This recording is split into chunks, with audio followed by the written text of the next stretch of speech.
Good morning friends, I am Ramakant Sharma और मैं आपका श्री कृष्णा कॉलेज मनोहरपुर की ऑनलाइन क्लासेस में स्वागत करता हूँ। ठीक है, आज हम स्टार्ट करेंगे बीएससी फर्स्ट ईयर का वीडियो और इस वीडियो में हम स्टार्ट करेंगे कोशिका झिल्ली का रासायनिक संगठन एवं उसके फंक्शन, उसके क्या क्या फंक्शन कार्य हैं और उसका केमिकल कंपोजिशन क्या है, उसका रासायनिक संगठन क्या है, इसके बारे में हम डिटेल से स्टडी करेंगे। ठीक है, लास्ट जो वीडियो था उस वीडियो में हमने कोशिका झिल्ली के मॉडल्स देखे थे। मैंने पहले से आपके लिए मॉडल्स लिख रखे हैं। एकल परतीय मॉडल देखा था, ओवरटोन का, गॉर्टेक्स और गैंडल वाला द्विपरतीय लिपिड पत्र वाला मॉडल देखा था। फिर उसके बाद सैंडविच मॉडल देखा था डैनियल और डेविसन का।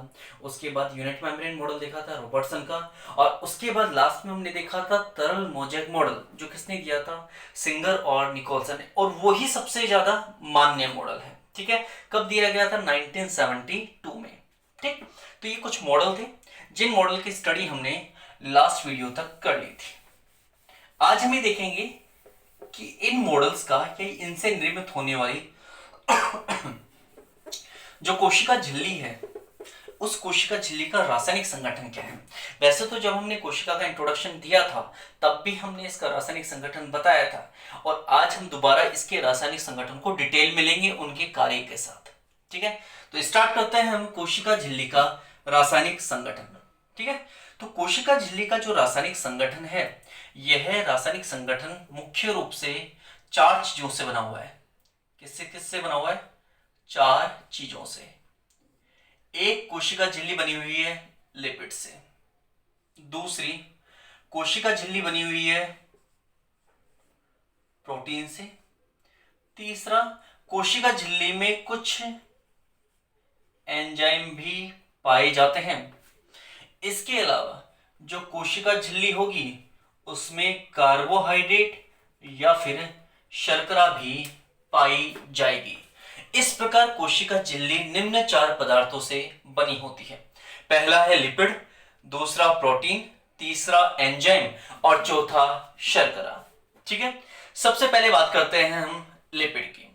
तो यहां पर जिस लिपिड की बात की गई है, यह क्या एक वसीय पदार्थ है। तो जो लिपिड होता है, यह लिपिड जो कोशिका झिल्ली में पाया जाएगा वह वसीय अम्ल एवं ग्लिसरॉल के द्वारा बना होता है। जो लिपिड कोशिका झिल्ली में पाया जाता है वह किस किस से बना है, वह बना हुआ है वसीय अम्ल और ग्लिसरॉल, 2 चीजों से। ठीक है, यहां पर वसीय अम्ल के 3 अणु और ग्लिसरॉल के 1 अणु आपस में मिलकर एक लिपिड का क्या बनाते हैं, अणु बनाते हैं, या एक लिपिड के अणु का क्या करते हैं, निर्माण करते हैं। और कौन कौन से लिपिड पाए जाते हैं कोशिका झिल्ली में, तो ध्यान रखिएगा, कोशिका झिल्ली में एक तो पाया जाता है फास्फोलिपिड, एक पाया जाता है ग्लाइकोलिपिड, इसके अलावा स्टेरॉल या फिर कोलेस्ट्रॉल भी पाया जाता है। ठीक है, तो ये हैं कुछ विशेष प्रकार के लिपिड जो किसमें पाए जाते हैं, कोशिका झिल्ली में। यहां पर फास्फोलिपिड के स्थान पर कभी कभी लेसिथिन भी पाया जाता है। क्या पाया जाता है, लेसिथिन।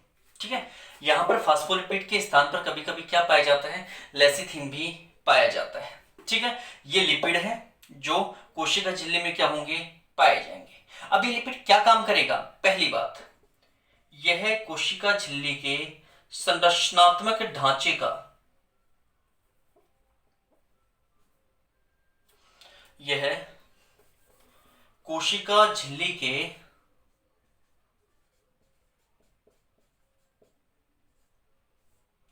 संरचनात्मक ढांचे का क्या करेगा, निर्माण करेगा। कौन करेगा, लिपिड। ठीक है, ये इसका पहला क्या है, कार्य, क्या कर रहा है, कोशिका झिल्ली के संरचनात्मक ढांचे का निर्माण। अगर दूसरे कार्य की बात की जाए तो लिपिड क्या काम करता है, लिपिड कोशिका झिल्ली को क्या प्रदान कर रहा है, तरलता। कोशिका झिल्ली को क्या प्रदान करेगा, तरलता प्रदान करेगा। और इसके अलावा जो लिपिड होगा वो पदार्थों के पारगम्यता में, मतलब आवागमन में क्या उत्पन्न करता है, अवरोध उत्पन्न करता है। क्या उत्पन्न करता है, अवरोध। तो यह पदार्थों की पारगम्यता में क्या उत्पन्न करेगा, अवरोध उत्पन्न करेगा। ठीक है, तो ये था हमारा पहला लिपिड। ठीक है, दूसरी बात करते हैं हम प्रोटीन की। अगर प्रोटीन की बात की जाए तो यह कोशिका में जो लिपिड होते हैं यह कोशिका में कम मात्रा में पाए जाते हैं, जबकि प्रोटीन भी जो होते हैं वो भी लगभग, जैसे मैंने आपको शुरू में भी इनके रेशो बताए थे कि लगभग 40% क्या पाया जाएगा, लिपिड, 58 से 59% क्या पाए जाएंगे, प्रोटीन, और 1 से 2% क्या पाई जाएंगी, शर्करा। ठीक है, और कुछ मात्रा में क्या उपस्थित होंगे, एंजाइम। ठीक है, तो वैसे देखा जाए तो सर्वाधिक मात्रा में क्या है, प्रोटीन ही है। ठीक, और ये जो प्रोटीन होते हैं ये सिंगर नामक वैज्ञानिक के अनुसार, किसके अनुसार, सिंगर नामक वैज्ञानिक के अनुसार कोशिका में या कोशिका झिल्ली में 2 प्रकार के प्रोटीन पाए जाते हैं। एक होते हैं बाह्य प्रोटीन और एक होते हैं आंतरिक या फिर समाकल प्रोटीन। और बाह्य प्रोटीनों को परिधीय प्रोटीन भी कहा जाता है। कोशिका झिल्ली में 30% बाह्य या परिधीय प्रोटीन पाए जाते हैं, जबकि लगभग 70% आंतरिक या समाकल प्रोटीन पाए जाते हैं। ठीक है, बाह्य प्रोटीन कम होते हैं, आंतरिक या समाकल प्रोटीन ज्यादा होते हैं। इसे आसानी से कोशिका झिल्ली से पृथक किया जा सकता है, इन्हें आसानी से कोशिका झिल्ली से पृथक नहीं किया जा सकता। इनके द्वारा पदार्थों का परिवहन कम होता है, जबकि आंतरिक प्रोटीनों के द्वारा पदार्थों का परिवहन क्या होता है, ज्यादा होता है। ठीक है, जब किसी प्रोटीन के साथ कौन जुड़ जाती है, शर्करा या फिर कार्बोहाइड्रेट जुड़ जाता है, तो ऐसी संरचना को हम क्या कहते हैं, ऐसी संरचना को हम कहते हैं ग्लाइकोप्रोटीन। ऐसी संरचना को हम क्या कहते हैं, ग्लाइकोप्रोटीन। ठीक है, तो ग्लाइकोप्रोटीन संरचना भी कोशिका झिल्ली के अंतर्गत पाई जाती है। ठीक, अब बात करें अगर इसके कार्य की, तो पहला कार्य, प्रोटीन के द्वारा कोशिका को यांत्रिक शक्ति यानी कि मैकेनिकल स्ट्रेंथ, यांत्रिक सामर्थ्य क्या किया जाता है, प्रदान किया जाता है। क्या प्रदान किया जाता है, यांत्रिक सामर्थ्य। इसके अलावा प्रोटीन कोशिका झिल्ली में पदार्थों के आवागमन में भी क्या करता है, सहायता करता है। किसमें सहायता करता है, आवागमन में भी। और चूंकि यह प्रोटीन परिधि की तरफ पाया जाता है, तो यह कोशिका झिल्ली पर किसके रूप में कार्य करता है, एंटीजन के रूप में। किसके रूप में कार्य कर रहा है, एंटीजन की तरह कार्य कर रहा है, या एंटीजन के रूप में क्या करता है, कार्य। क्योंकि एंटीजन भी किसके बने हुए होते हैं, प्रोटीन के, जो कोशिका की सतह पर पाए जाते हैं। ठीक है, तो ये हो गया आपका प्रोटीन। ठीक, अब ये प्रोटीन बने हुए किसके होंगे, अमीनो अम्ल के। जिस प्रकार ये जो लिपिड है वसीय अम्ल और ग्लिसरॉल का बना है, वैसे ही जो प्रोटीन होंगे वो किसके बने हुए होंगे, अमीनो अम्ल के। ठीक है, ये है आपका प्रोटीन। अब हम बात करते हैं यहां पर कुछ एंजाइमों की, कि कौन कौन से एंजाइम कोशिका झिल्ली में पाए जाते हैं। तो अगर एंजाइमों की बात की जाए तो कोशिका झिल्ली में ATPase enzyme, RNase enzyme, साइक्लेज enzyme,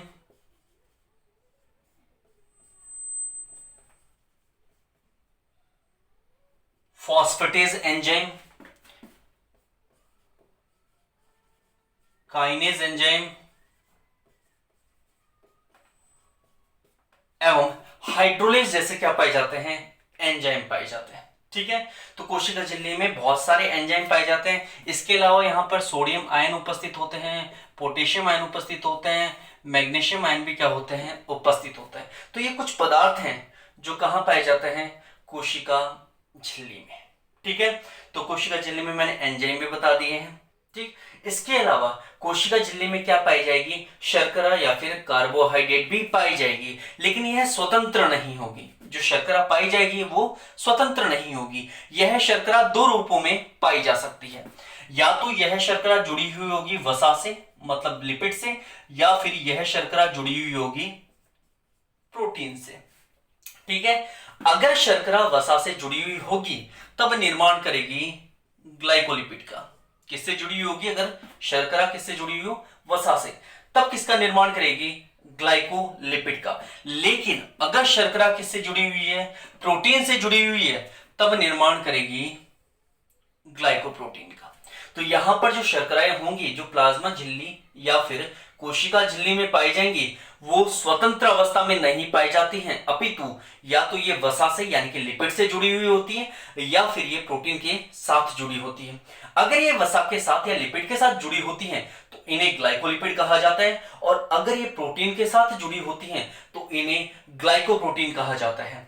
क्या कहा जाता है, ग्लाइकोप्रोटीन। इस प्रकार कोशिका झिल्ली में शर्करा या कार्बोहाइड्रेट या तो ग्लाइकोप्रोटीन के रूप में उपस्थित होता है, या फिर इनके द्वारा ग्लाइकोलिपिड के रूप में उपस्थिति दर्शाई जाती है। ठीक है, उसके बाद बात करते हैं हम शर्करा के कार्य की।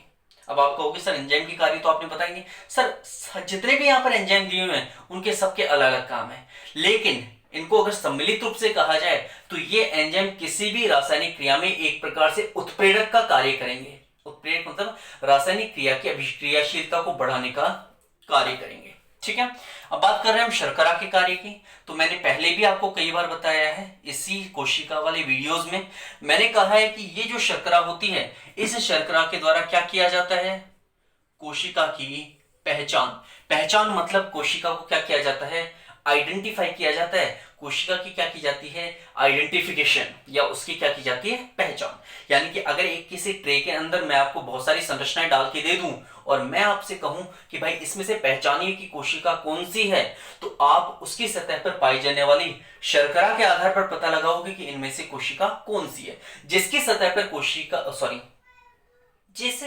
संरचना की सतह पर शर्करा या तो प्रोटीन के साथ जुड़ी हो या फिर लिपिड के साथ जुड़ी हुई हो, तो उस शर्करा के आधार पर हम क्या करेंगे, उस कोशिका की पहचान करेंगे।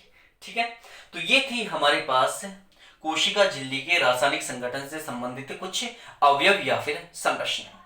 ठीक है, जिसमें पहला था लिपिड, कितना होगा 40%, दूसरा था प्रोटीन 58 to 59%, इसके अलावा शर्करा 1 से 2%, ग्लाइकोप्रोटीन और ग्लाइकोलिपिड के रूप में काम क्या करेगी, कोशिका की पहचान में सहायक। और इसके अलावा क्या पाए जाएंगे, कुछ एंजाइम। ठीक है, मैंने सबको अलग अलग तरीके से लिखा है, तो आप इसके नोट्स भी ऐसे ही बना सकते हैं जैसे कि मैं आपको समझा रहा हूं। आप वीडियो को पॉज कर सकते हैं, पॉज करने के बाद आप इसको इजी वे में आराम से नोट्स भी बना सकते हैं। ठीक है, तो ये थे आपके कोशिका से संबंधित कुछ अवयव या कुछ भाग जो किससे संबंधित थे, कोशिका के रासायनिक संगठन से। ठीक है, आई होप कि आपको ये समझ में आ गए होंगे। उसके बाद हम बात करते हैं कोशिका के कार्य की, कि कोशिका के कार्य क्या होंगे। ठीक है,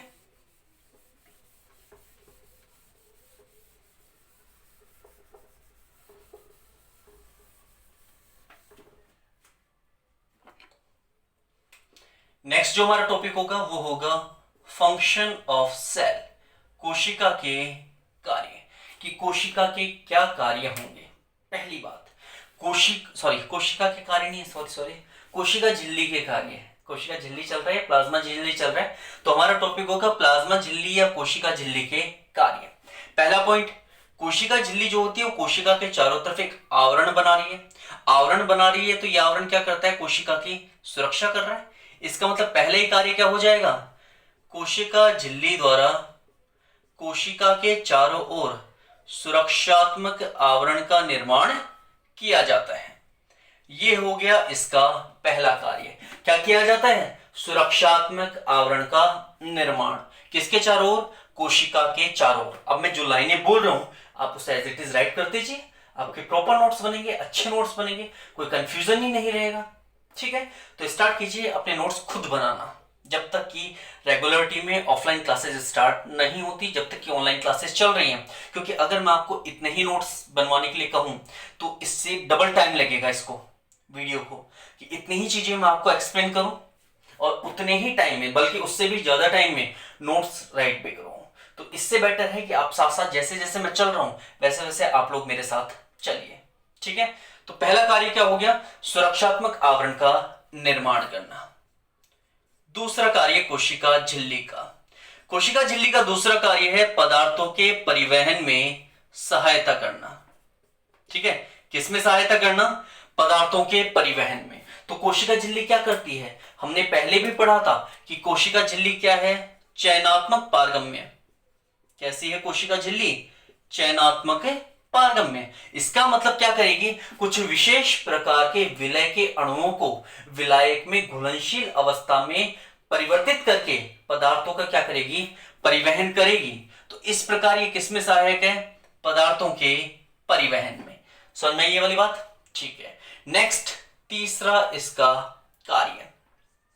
चूंकि कोशिका झिल्ली कोशिका के बाहर उपस्थित है, चारों तरफ उपस्थित है, तो यह कोशिका के आकार का क्या करती है? नियंत्रण। कोशिका झिल्ली के द्वारा कोशिका के आकार को नियंत्रित किया जाता है। तो कोशिका झिल्ली क्या करेगी? कोशिका के आकार को नियंत्रित करेगी। ठीक है, नेक्स्ट, कोशिका झिल्ली में उपस्थित प्रोटीन के द्वारा विभिन्न पदार्थों का क्या किया जाता है? परिवहन किया जाता है। विभिन्न पदार्थों का क्या किया जाता है? परिवहन किया जाता है। किसके द्वारा? प्रोटीन के द्वारा। कौन से प्रोटीन परिवहन में सहायता करते हैं? आंतरिक या समाकल प्रोटीन। ठीक है, नेक्स्ट, कोशिका झिल्ली के द्वारा बाह्य वातावरण में उत्पन्न उद्दीपनों को क्या किया जाता है? ग्रहण। बाह्य वातावरण में जितने भी उद्दीपन उत्पन्न हो रहे हैं उन सभी उद्दीपनों को ग्रहण करने का, स्टिमुलस को कैप्चर करने का या ग्रहण करने का काम भी कौन करेगी? कोशिका झिल्ली। ठीक है, उसके बाद बात करते हैं सबसे इंपॉर्टेंट काम की। कोशिका झिल्ली के द्वारा एक तो एंडोसाइटोसिस और एक एक्सोसाइटोसिस की क्रिया को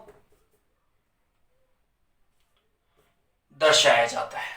दो क्रियाएं दर्शाई जाती है मुख्य रूप से कोशिका झिल्ली के द्वारा, एक एंडोसाइटोसिस और दूसरा एक्सोसाइटोसिस। ठीक है, अब ये क्या है उसको भी एक्सप्लेन कर रहे हैं। पहले एक बार दोबारा देख लेते हैं। कार्य, सुरक्षात्मक आवरण के रूप में कार्य करेगी, पदार्थों के परिवहन में सहायता करेगी, आकार को नियंत्रित करेगी। मुख्य रूप से जो प्रोटीन होगा वो पदार्थों के परिवहन से संबंधित होगा, उद्दीपनों को ग्रहण करने का काम करती है और इसके अलावा पदार्थों के परिवहन से संबंधित है, जिनमें हम एंडोसाइटोसिस और एक्सोसाइटोसिस को सम्मिलित करेंगे। ठीक है, अब ये एंडोसाइटोसिस और एक्सोसाइटोसिस क्या होते हैं वो देख लेते हैं। तो हम कार्य ही देख रहे हैं, कार्य हम देख रहे हैं एक्सोसाइटोसिस और एंडोसाइटोसिस। मान लीजिए हमारे पास ये कोई कोशिका है, इस कोशिका के पास कोई भोजन के कण आते हैं, तो अगर ये कोशिका इन भोजनों के कणों से उद्दीपन ग्रहण करके अंदर की तरफ वलित हो जाती है और वलन के पश्चात इन भोजन के कणों को इस संरचना के द्वारा या इस वलन के द्वारा ग्रहण कर लिया जाता है, तो इस क्रिया को कहते हैं अंतर्ग्रहण। क्या करते हैं? कहते हैं अंतर्ग्रहण। और इसी क्रिया को इंग्लिश में क्या कहते हैं? एंडोसाइटोसिस। एंडो मतलब अंदर, साइटोसिस मतलब सेल के द्वारा ग्रहण करना। ठीक है, तो ये क्रिया क्या हो गई? अंतर्ग्रहण या फिर एंडोसाइटोसिस। इसमें जो सहायता कर रहा है भोजन को ग्रहण करने में उसे रिक्तिका कहा जाता है। क्या कहा जाता है इसे? रिक्तिका, या फिर इसे खाद्यधानी या फिर रसधानी भी कह सकते हैं। लेकिन अगर ये जल को ग्रहण करता, यहां पर भोज्य पदार्थ के अलावा किसको ग्रहण करता? अगर ये जल को, तब इसे कहते हैं संकुचनशील रिक्तिका। यहां पर इसे रसधानी या खाद्यधानी तब कहा जाता है जब ये भोजन को ग्रहण करता है। अगर ये कण किसके रूप में उपस्थित होते हैं? भोजन के रूप में, तब इस रिक्तिका को खाद्यधानी या फिर रसधानी या फिर इंग्लिश में कहा जाएगा फूड वैक्यूल। लेकिन अगर यहां पर भोजन की जगह किसको ग्रहण किया जाता? जल को ग्रहण किया जाता, तब इसे खाद्यधानी नहीं कहते, तब इसे कहते संकुचनशील रिक्तिका। यह संकुचनशील रिक्तिका कोशिका में परासरण नियमन का क्या करती है? कार्य, जबकि ये जो खाद्यदानी है यहां पर भोजन के पाचन से संबंधित है, भोजन के पाचन से संबंधित है। ठीक है, तो वह क्रिया जिसके द्वारा कोशिका झिल्ली की सहायता से भोजन को क्या किया जाता है, अंदर ग्रहण किया जाता है, उसे कहते हैं एंडोसाइटोसिस। ठीक है, पहला। दूसरा क्या है कि सपोज दैट कोशिका के पास कोई पदार्थ है और कोशिका इन पदार्थों को क्या कर रही है, जैसे मान लीजिए पदार्थ आ गए, यहां पर कोई पदार्थ है तो कोशिका ने इसके चारों तरफ क्या बना दी, रिक्तिका। ये रिक्तिका गति करती हुई कहां तक आई, कोशिका झिल्ली तक, और झिल्ली पर आकर ये फट गई। फटने के बाद इन पदार्थों को कोशिका से क्या कर दिया गया, बाहर निकाल दिया गया। ठीक है, दोबारा समझिए, हमारे पास कोई कोशिका है, इस कोशिका में ये कोई अवांछित पदार्थ है जो आवश्यक नहीं है कोशिका के लिए, तो कोशिका इन्हें बाहर निकालने का प्रयास करेगी तो इसके चारों तरफ क्या बना लेगी, एक रिक्तिका। यह रिक्तिका गति करेगी किसकी तरफ, झिल्ली की तरफ। तो रिक्तिका यहां से गति करते हुए कहां तक पहुंच जाती है, झिल्ली के पास पहुंच जाती है जिसमें अवांछित पदार्थ है। उसके बाद ये जो झिल्ली होती है, ये झिल्ली फट जाती है और इन अवांछित पदार्थों को कोशिका से क्या कर दिया जाता है, बाहर निकाल दिया जाता है। तो इसमें दोनों ही क्रियाओं में, इसमें भी और इसमें भी, कौन सहायता कर रहा है, बाहर वाला आवरण, जिसे हम क्या कह रहे हैं, कोशिका झिल्ली। तो इस क्रिया को कहा जाता है एक्सोसाइटोसिस। क्या कहा जाता है, एक्सोसाइटोसिस। एक्सो मतलब बाहर निकालना, साइटोसिस मतलब है कोशिका के द्वारा। ठीक है, एंडो मतलब अंदर ग्रहण करना, किसके द्वारा, कोशिका के द्वारा। तो यहां पर दो तरह की चीजें हैं, एक है एक्सोसाइटोसिस बाहर निकालने की क्रिया, और एक है एंडोसाइटोसिस मतलब है ग्रहण करने की क्रिया। ठीक है, अगर इन दोनों क्रियाओं के अंदर ठोस पदार्थों को काम में लिया जाता है तो इन दोनों को सम्मिलित रूप से फैगोसाइटोसिस कहते हैं। क्या कहते हैं, फैगोसाइटोसिस। मतलब फैगोसाइटोसिस में किसको ग्रहण किया जाता है, ठोस पदार्थों को। लेकिन अगर अंदर ग्रहण करने की प्रक्रिया में हम किसको ग्रहण कर रहे हैं, द्रव को ग्रहण कर रहे हैं, तब उस क्रिया को कहते हैं पिनोसाइटोसिस। क्या कहते हैं, पिनोसाइटोसिस। अगर ठोस ग्रहण कर रहे हैं तब तो कहलाएगा फैगोसाइटोसिस, और अगर द्रव ग्रहण कर रहे हैं तब क्या कहलाएगा, पिनोसाइटोसिस। ठीक है, तो एंडोसाइटोसिस दो प्रकार का हो सकता है, फैगोसाइटोसिस और पिनोसाइटोसिस। या तो हम ग्रहण करें ठोस को अंदर ग्रहण करेंगे तो फैगोसाइटोसिस, और अगर द्रव को ग्रहण करेंगे तो क्या कहलाएगा, पिनोसाइटोसिस। ठीक है, तो ये थे कोशिका झिल्ली से संबंधित कुछ कार्य। पहला सुरक्षात्मक आवरण का निर्माण करना, दूसरा पदार्थों का परिवहन करना, तीसरा आकार को नियंत्रित करना, चौथा प्रोटीनों की सहायता से पदार्थों का परिवहन करना, और पांचवा उद्दीपन ग्रहण करना, बाह्य वातावरण में जो उद्दीपन होंगे उन्हें ग्रहण करना, और अंतिम कार्य था एंडोसाइटोसिस अंदर ग्रहण करना, और एक्सोसाइटोसिस मतलब है बाहर निकालना। ठीक है, तो ये थे कोशिका झिल्ली से संबंधित कार्य। नेक्स्ट जो वीडियो होगा उसमें इसे और आगे बढ़ाएंगे और इस चैप्टर को कंप्लीट करने की कोशिश करेंगे। ठीक है, चलिए, मतलब कोशिका झिल्ली जो होगा एक तरह से कंप्लीट है, बट कुछ और पॉइंट्स है जो इसके से रिलेटेड है या है, जो भी है वो सब हम स्टार्ट करेंगे नेक्स्ट वीडियो से। यहां पर हमने देखा कोशिका झिल्ली से संबंधित रासायनिक संगठन और कोशिका झिल्ली के कार्य। ठीक है, चलिए, थैंक यू सो मच।